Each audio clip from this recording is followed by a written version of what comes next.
Good afternoon, everyone, and welcome to Gulfstream. Today, Ron Nicoletti, along with my buddy Pete Aiello. We'll be here all week long, Pete, and I'm going to steal a line from you. It is carryover central. It is indeed. We have carryovers everywhere on the Super High 5, which starts in the second race. The Rainbow 6 on race number 5 today has a nice carryover. And then for my money, the most intriguing proposition of all, the 50-cent late pick 5 carryover. Carryover is significant too, Ronnie, with more than 38,000 carried over. Not a ton of depth to the late pick 5 sequence. In my mind, that's great news. I don't care if it chalks out with 38,000 and a carryover. Every time we have a carryover similar to this, they really send it in. You watch that thing today, there'll be a couple of $100,000 in it, I bet. So we're going to start the day with a fast main track. We got a good turf course. Yeah, we're back on the turf today. We've been dodging raindrops over the last few days. Yeah, it's rained the last couple of days here in South Florida, so hopefully Mother Nature and the law of averages kicks in and we get a day without any rain. The turf course definitely needed the soaking, though, and should be better for it. Yeah, so let's kick it off today. We got first race is a maiden claimer. Fillies and Mares, 3-year-olds and up to $10,000. You talked about the late pick 5, but you got an early pick 5 today. I have an early pick 5, and I started off with a single. I really like number 3, Franciscan, in today's first race. I'm going to toss her last race, and one thing I will tell you about it, in talking to the connections following that last race, Diego Gomez said that he got off terrible at the start of that race. He's the only one who would know, other than maybe the gate crew, because that race was a complete and utter deluge. And all I can tell you is when I called this race, I was looking for her because I figured she'd be somewhere near the lead. She was last a long way and then finally got into stride late and finished third. That's a complete throw out of a race. Race 2 back, which earning a second place finish with a 61 figure, wins this race today by about 10. So I'm hoping I can get the effort that I need from Franciscan. Big rider change here today. She is the favorite, but she's formidable to start the card. In the second race, it's a very interesting race. There's not a whole lot of recent form in the race, so I'll use the horses with recent form, talking about 5, another Softball who goes for 3 in a row, and then the 7, Blackjack Baby, who just flat out has had a race and should be better for it. GQ Cover-Up making his first start off the shelf. Third race, 2 deep, Alyssa's Secret, and 4, Chicky the Gray. I like Chicky the Gray in here, Ronnie. We'll talk about it in a little bit. A lot less speed here today than she faced in her most recent effort. 4 deep in the 4th race, 4 deep in the 5th race. Get through the first 3 legs and then just roll it home. An early pick 5 play for $48. As soon as we get off the air, I'll be punching it in. Well, you make a great case on that. That's good information on the number 3, Franciscan. And nobody saw it, not even you, with the deluge of rain you had. So a good point. I did switch him around a little bit. I went with the 5. Hidden Strength is stretching out to the mile today. Rebounded from a little bit of trouble debut at 5.5 furlongs with an improved third going 6.5. Larry Pilati hasn't won that many races today, but I like the fact that the apprentice Christian Torres is in the saddle. Well, this horse certainly has a license to improve. She doesn't have many races, whereas the 3, Franciscan, has had her opportunities to run. That being said, I think she might be a different filly here than she was across the state of Tampa and definitely over the last couple of months. This is the time of year, though, Ronnie, where these races, there's not a lot of things to go on with them. I mean, everybody in the race is coming out of a questionable field last time, so you can't even use the company lines. You just have to know what you know. I know that Franciscan will win if she runs her race 2 back. Well, that was a pretty good angle. We used Seditious in third. The number 6 was just dropping down 3 pretty bad performances on the turf. Maybe the drop and the move to the main track will help. I like that Jimenez sticks around. I used her as well. Well, let's go to race number 2. 5 furlongs on the turf. Claimers 3-year-olds of 4 and up. Non-winners of 3 in life or on the turf since February 28th. So you got triple conditions in this race here. I did go on the inside. I'll start it off with Blackjack, who's dropping to the 16 level in the first race since recovering from a bit of a slow start to finish 4th against those 25 optional claimers. At the distance now is during May. So I looked up a stat on Georgina Baxter, a layoff of a 61 to $180 30-day sprints on the turf over the past 2 years. She's 6 for 19. That's 32%, 63% of the money. $1.50 is the return of investment. She's also good with horses going, just this type of move. So MSCL Jaramillo in the saddle, and that's where I went with the 1. But you make a good case for horses that have already started, another softball and Blackjack Baby. Well, it's a tale of two trips, because I would be somewhat of a hypocrite if I didn't acknowledge that the 1 Black Jet has the perfect post position to be effective. I just have a problem with his propensity to win races. He's certainly well situated with a cozy inside draw and the Minister of Speed, Misael Jaramillo, signed on to ride. That being said, I'm going to try to beat him with Blackjack Baby. This just looks like old school handicapping to me. This horse badly needed his last race. He ran okay in that race behind a nice winner in Earth. I think this field is probably linear or maybe a little bit softer than the race he comes out of. The problem is I'm at the mercy of a pace, and I'm marooned out wide. Yeah, no, but I think the pace is going to help 7 Blackjack Baby. I see a pretty glib pace in it, especially with a horse like another softball who's stepping up after posting, as you mentioned, its 2nd consecutive victories. He set those fractions at 24, 43, and 4 en route to that 12-5. 2 lifetime score at the distance. I think his best chance is to go to the lead, and maybe a horse like Blackjack Baby sits that nice trip. It's a massive, mind-blowing to me that another softball is a 5-furlong turf specialist these days. And for so many seasons, he was a maiden on turf that was the perennial grinder, hanger, whatever you want to call him. And then they put him 5/8 on the grass, and things just clicked for him.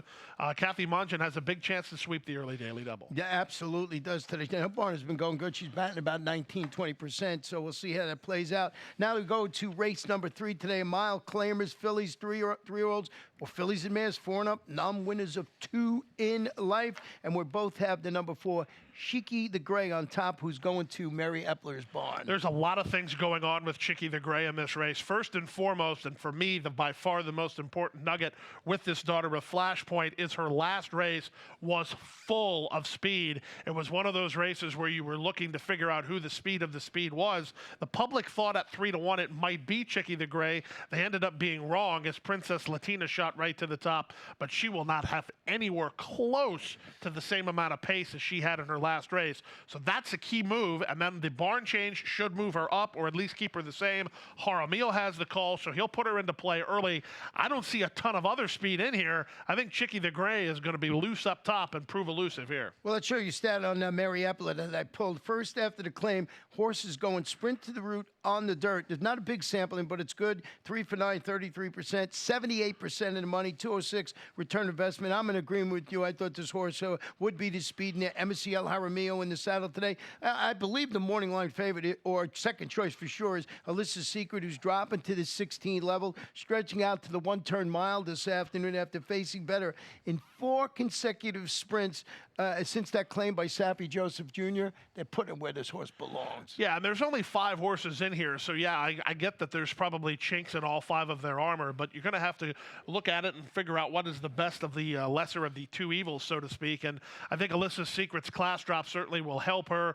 I don't know if she really wants a mile, but this is a heck of a good time to find out for trainer Saffie Joseph and Edgard Zayas riding. Yeah, I think those are the logical 2. You used the 3 horse and third. I used the 5. Mary Lee and me must have rejoiced. Didn't see that current nemesis, Violent Trick, in the irons. I mean, in the entries today. So, but I think the race goes through the 4 and 2, and Pete and I are in agreement with that. That's scary. Now, race number 4, Mile on the Turf, claiming fillies, 3-year-old. Yeah, I knew we wouldn't be in agreement here. 4, I got my long shot in here, so I'll start with the 2 in here, Snowzilla, who moved to the Elizabeth Dobles barn after the claim, looking to rebound from it was a poor showing on the main track behind a repeat winner that I just mentioned, Violent Trick, in a 25 condition claimer on the dirt. So I looked up a stat on Elizabeth Dobles. First after the claim, all levels, 14 for 44, 32%, 43% in the money. 330 is the return investment over the last couple of years. 24% with the dirt to grass move. Jairo Rendon in the saddle today, which sold me to get a price in here. I'm going with the price angle in here with the 2 Snowzilla.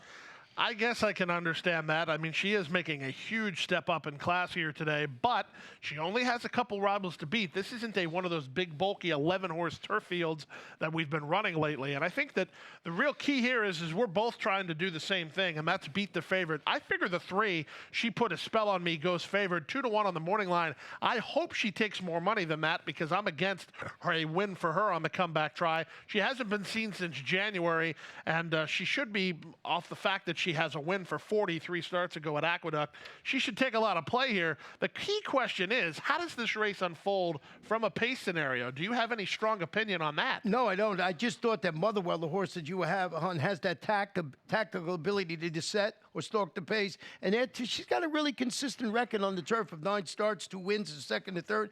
She might be the speed in there, or at least the tactical speed, sitting behind the fake pace setter. And that, yes, I like that for phraseology, fake pace setter, because I do think that Faith and Hope will probably try to land on top from the outside. That being said, if I can get Torres, like you said, in the 2-path, stalking that horse with first run on a couple of suspect competitors, like She Put a Spell on Me. I like Curdle's Daughter as well. I hate the fact that there won't be a ton of pace for her to chase, but she's taking a huge class drop off her last race, and her races 2 and 3 starts are good enough, plenty good enough, in fact, to win this race, including a race on the turf 3 starts ago where she did win. So, I mean, look at this. There's 6 horses in the race. We have 5 of the 6 covered, and we're not trying to be wise guys. It's short field, but a lot of depth. A lot of depth, and you just really, the key is you don't know how the race is going to play out as far as the pace goes. That horse that you mentioned, 6, just needs everything to go its way there, so Colonel's Daughter. So we'll see how that runs. That horse runs in there, but certainly needs a good pace to run at. With that said, we'll take a short break. When we come back, we'll have my Rainbow 6 ticket. 43.20. 43.20, exactly right.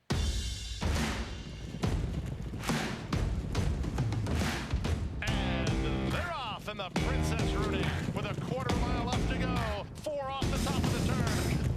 Race for the Kathleen O'Connell barn in front by 5 with just 1/8 of a mile to go. And she's turning in this into a runaway.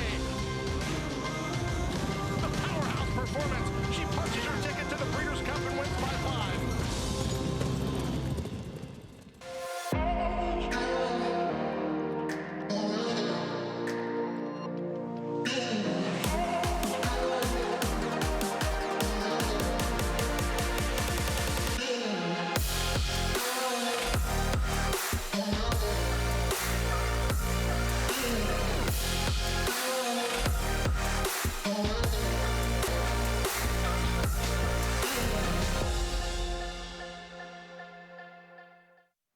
Race 5 this afternoon, the 5-furlong maiden claimer for 2-year-olds, $16,000. And you saw at the top of the show, over $500,000 as soon as they open the bell in the Rainbow 6 today. Yeah, I think so. And I think that this is probably an impossible sequence to take down the jackpot pool, if I'm being honest, just because there's not a whole lot of big fields in that sequence. But I don't care, because much like the late pick 5 sequence, this thing always pays more than the parlay.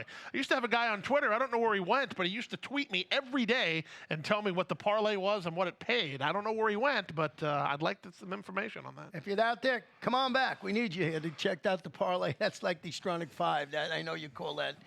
What do you call it? City? Overlay City. Overlay City, which is really true if you're doing that parlay stuff. With that said, race number 5, as I mentioned, kicks off the Rainbow 6. Let's take a look at my ticket, and as Pete already told you, it would be $43.20.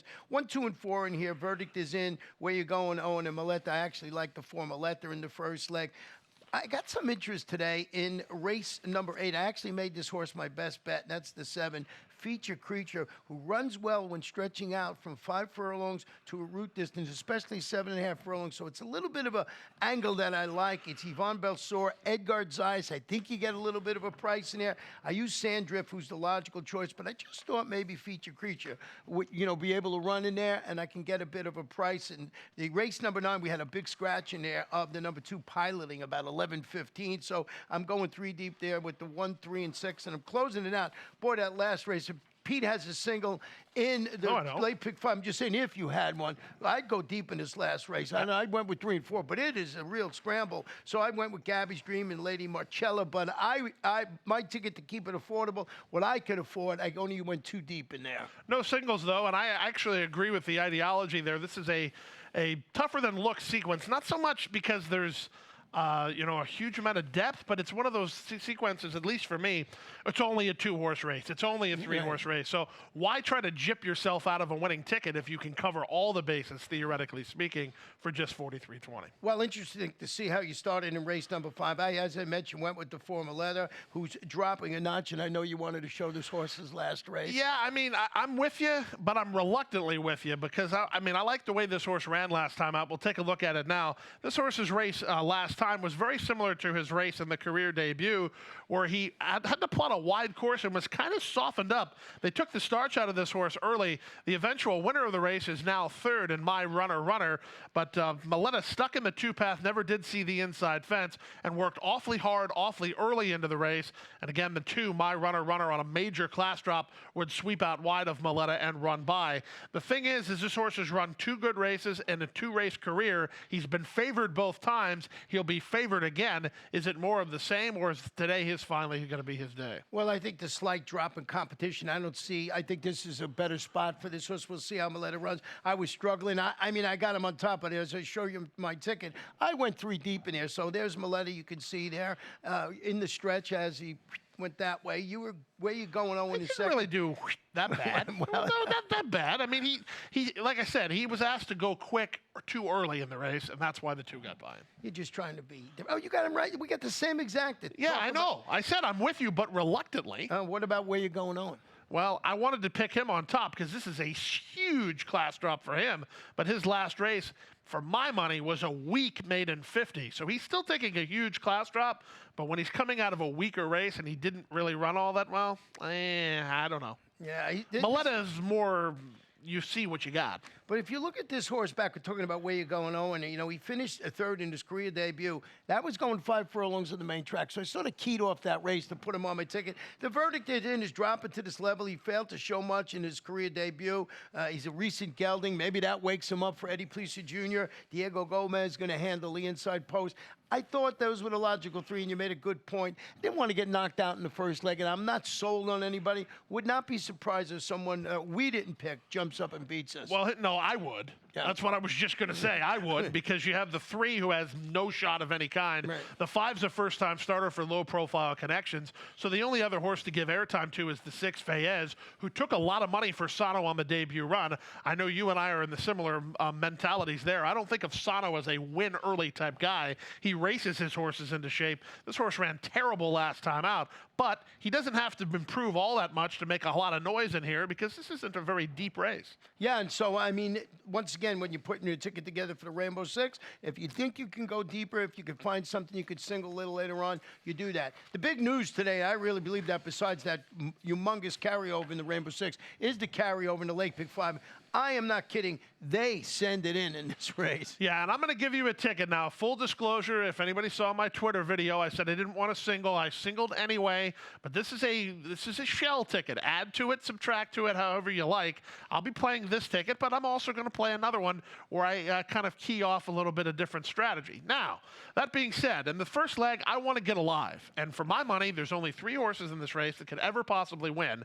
They are the 2, Andrea's Worry, making her first start of her career for Armando de la Cerda. The 5, Sweet Blossom, who in my view is a very beatable favorite, and a horse who you're getting 4-1 on the morning line. You can walk briskly to the window if you get 4-1 on the 7, Bev Strength. I love her here off a major class drop. Huge jockey change. There's a couple of big-time points in the right direction for Bev Strength. Now, in the second leg, it's a 5-horse field. Welcome to the wonderful world of a carryover with a 5-horse field. And not only is it a 5-horse field, it's a 5-horse field with a lot of speed in it. 4 of the 5 horses do their best work near the lead. I'll take the old lady from far back, Amaluna. She was 3rd last time out against Much Better. The single comes in the 8th race. Now, I'm going to have to go back and add Feature Creature because you made a heck of a case for her. But Sandrift, if you're looking at figures, Sandrift's last race is just too fast for these horses. Now, the benefit of that also is I think the pace is going to be faster today than it was last time out, and they went fast last time out, which is why Sandrift could swoop and loop the field. The other thing about it is this turf course does have some cut in it, so the speed shouldn't carry as well. All those things put together, I found it hard to get by Sandrift. I think she'll be tough right back. Ninth race, key scratch of 2 piloting. I agree with you. Numbers 1, 3, and 5 should cover the bases. And then in the 10th race, I'm going to go 3 deep as we scratch Mystic Sparkle, who was one of my uses. I'll use Gabby's Dream like you. I think Gia is a horse that has a huge chance getting 2 turns for the first time. And then I also think the Rodolfo Garcia first-time starter with a completely confusing pedigree with Sammy Camacho is an upset possibility. That's a $27 play. I'll have that copy. I'll also change it around a bit, singling Bev Strength in the first leg and spreading to try to make sure that I don't get beat by a Nicoletti play. I was seeing if there's number 6, Golden Tap, who we're going to show as the second choice in the morning line. I didn't like that horse this much. I backed off it a little bit. I mean, I got it in third, but I wasn't aware. You just didn't think that race was too good last time. Well, let's look at it. I mean, that's why I wanted to show it. I'm a firm believer that sometimes you want to show something that's a cautionary tale as well as something that, oh, that was impressive. Well, I don't care so much about what was impressive. I want you to see about Golden Tap's propensity to win races. That's her bidding up on the outside of the favorite in that race, and Golden Tap is going to roll right by, drift out the center, and then once she gets the lead, she kind of gets to looking around a little bit, and Fantastic Kingdom, the horse in the pink colors, is going to come and get Golden Tap. Now, that's a tale of 2 trips because she made the lead and waited for Fantastic Kingdom last time. 2 starts ago, she loomed right up alongside of Glovana and could never get by. She's an 11-race maiden with 4 seconds. She beats herself for my money, and at a short price, I'll take the favorite, but I want no part of the second choice. Well, the horse that you have in third is who I put on top of my ticket, and that's Sweet Blossom, stretching out to the mile after responding to the drop down with an improved second-place finish against similar, going 7.5. Antonio Sano, Edgard Zayas in the saddle. You mentioned Andrea's Worry, an $85,000 daughter of the Factor. Is an Andrea? I keep calling it. That's what the waitress's name down is, Andrea. That's why I keep saying it, but it's Andrea. Enough about that. You throw Bev Strength out? I did throw Bev Strength out. So why? I just went back. I know it's on the drop, the horse figures in there. I just didn't think it was good. I like Sweet Blossom, Andrea's Worry, and I threw Golden Tap in third because the horse always finishes second. So I wanted to get a try play, and that's how I started. Now tell me about Bev's that you're berating me about. Well, we have 10 minutes to the program. I could probably talk for 10 minutes just about this horse. First and foremost, trivia question, lesson for the day, whatever you want to call it. Gulfstream Park class drops are very much dependent on the time of year. If you're making a class drop from maiden special weight to maiden claimers in March, that's fine, but there's a lot of people that are doing that. They're shuffling horses after the championship meet. If you're dropping from maiden special weight to maiden claimer in August, it's a completely different scenario. Look at the horses that ran in the first race and just think, if you're a maiden on the bottom, you're running against maiden on the bottoms. You don't have a lot of movement in those divisions during the summertime. They're here, they're running where they belong. So, on top of the fact that Bev Strength is taking a big drop in class, her race 2 starts ago is on a good turf course against maiden special weight horses. She finished third behind Hits Her Lucky Day, who was supposed to win. Right. Now, next time, she faced a very tough field of maidens. Consider this, she's third against maidens. Right. Comes back and is 30-1 off a third against maidens. How tough was that last race? Oh, it was pretty tough because Elite Appeal, who ended up second in that race, would come back and go favored, got buried down inside just a few days ago, but ran a respectable race. Perfect Kimberly S., Charlotte the Brit. These are major company lines. What are we dealing with relative to this field? Slow races. Just slow races against much, much better horses, my good man. What is in here? What is in here? You have like Sweet Blossom is 0 for 13, and Golden Tap is 0 for 11. 0 for 24 on the favorites and the second choices, both of which have tried this level before and lost. I'm all about Bev Strength. You can bet me whatever you want to bet me. All right, we'll see. I guess he tried to sell my case. Now, mark this down. Now, 5 against the 7. We'll talk later on. Let's go to race number 6. Can we go to race number 7 now? Yeah. You calm down? I'm good. Okay.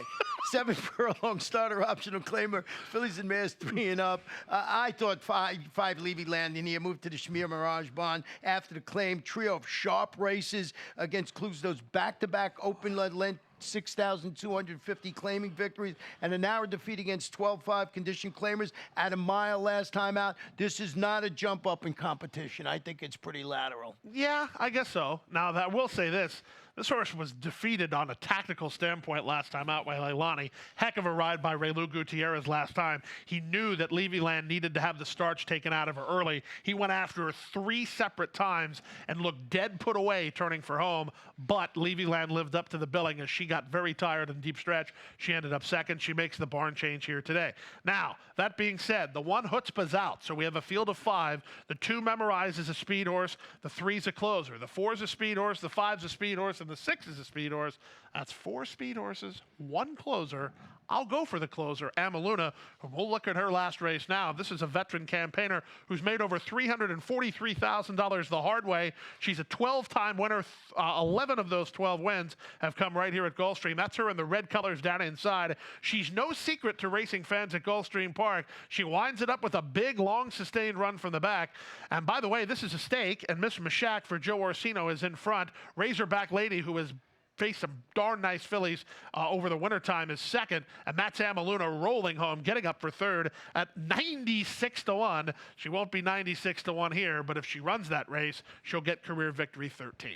Yeah, but I was scratching. I had Chutzpah on my ticket, so I moved the 4 into the untrue, dropping into a better situation. Failed to mount that rally, went 5th against those optional claimers. I'm not sold on that horse at all. I just added, I like Levyland in the spot. You make a good case for Amaluna. It's not like I left this horse off the ticket. It's just that I have it in second. I didn't berate you for that. I'd berated you for the 6th race, but not the 7th. Right. Now, one more comment, please. Right, one more comment, go please. right ahead. Untrue is making a rider switch to Jaramillo. That's important because A, Jaramillo has won on this filly before, and B, I know there's a lot of speed in here, but Jaramillo will have this horse in a better tracking position. This horse has not really been where she needs to be effective. She can sit off horses, but she hates kickback. Speed horse kind of makes sense. She wants to be in the clear. I think Jaramillo finagles a trip with her. She's a major play if Amaluna doesn't fire. I'm going race number 8 today. About 7.5 furlongs. Claimers Fillies 3 or 4. Fillies made 4 and up. Non-winners at 2. I sort of touched on Feature Creature. You make a good point about Sandrift as being the one to beat in here. Yeah, but you made a good case for Feature Creature, so go ahead and make it. I'm not going to berate you for this one. Well, it's one of my angles that I like. And if you look back at this horse's past performances, you'll see every time this horse goes from 5 furlongs to 7.5 furlongs, stretches out, runs pretty good in here. So I like that kind of angle, and I'm looking for a bit of a price in here, and that was my thought process. I really like the trainer Yvonne Belsura, and you got our leading rider Edgar Zayas in the saddle. So looking for a bit of a price. Sandrift, yeah, the one to beat, but this is one of those angles that I always fall back on. Hey, look how this horse runs well when going from 1 turn to 2 turns. By the way, 7.5 furlongs, 2 turns here. That was my thought process. And second start off the layoff, and coming out of a strong field where the winner came back to run second. The second horse came back to beat the winner. So the company lines are solid. I overlooked this horse. I'm just being honest. Good selection by you. Sandrift, for me, I've touched on it. I harp it on it again. I think this turf course will not carry speed. I think there's a ton of speed in here. So put those 2 things together with a big last win from Sandrift. I'm expecting a repeat performance under Luca Panici. You want to show that race? Yeah, why not? Okay, let's go. Good call. Thank you for that. Sandrift's last race was a big sweeping move on the outside, and Princess Gabby, who runs back in this race, who I actually used again, is going to get first run. Princess Gabby, the 9 in this particular race, kickstarts a 3-wide move. That's Sandrift and the, what colors? I guess those are turquoise with the black cap circling up on the far outside. This is exactly how I expect this race to unfold for Sandrift today. I mean, just being honest, this race is over right now because Sandrift does so much good late work, and she's just going to sweep on by Princess Gabby and put the entire field away under Luca Panici. I'm looking for deja vu all over again as the eventual second place horse Labhay will collar Princess Gabby for third, but nobody's getting Sandrift. She could have gone around again. They're not catching her. And I think, Ronnie, I mean, do you see a ton of speed in here? Because I sure do. No, you do see, yeah, there is some speed. Now, you might think of my horse, Feature Creature, is maybe not going to be on the front end, but going to be close. Everyone you stretch out from 5 to 7.5. And the other horse that you have, we both have a third, Secret of Life, you just think this one is going to offer more, return from the freshening, finish 5th. You expect that this horse for Rowan Crichton, Miguel Vasquez, is going to take another step forward. But maybe not to win, but in the try, in the super and stuff like that. And she was in that backtrack as well. I forgot to highlight her. She ended up 5th behind Sandrift. They had very similar trips. Sandrift just outran her. I figured that'll be the same scenario here today. And one other thing I wanted to mention, you're talking about the cut in the ground. You don't think it'd be good for speed. All the turf races that that we ran, the I few know that what we you're got to gonna say. run, I know what you're gonna horses say. either one that were on the lead or just off the lead. And we only got to run maybe 4, I don't know exactly the amount, 4 last week because of all the rain we had. And I was thinking the exact same thing you were thinking, that, oh man, these are going to, with this softer turf, it's going to come flying. And speed was good. Well, I guess what I'm saying is that I agree, and you're 100% accurate. I mean, the proof is in the pudding. But for my money, it's more of the fact that speed gets carried on this turf course sometimes, where horses should lay down and go have a nap, and the horses will get carried another quarter of a mile to the wire. When there's moisture in the ground, yeah, you can win if you're on or near the lead if you're the best horse. You're not going to get carried along. Not going to be a conveyor belt scenario. That's all I meant. We'll go to race number 9. First half of the late daily double. Mile starter optional claimer, 3 and up, started for 12.5 or less, or the optional of 20. We had that big late scratch in the number 2 piloting. I mean, when you first arrived, it was already scratched, but it was about 11:15. I just went right into Empire Power. Get that in there, didn't you? Yeah. You had to get that in there. Because they had to change everything.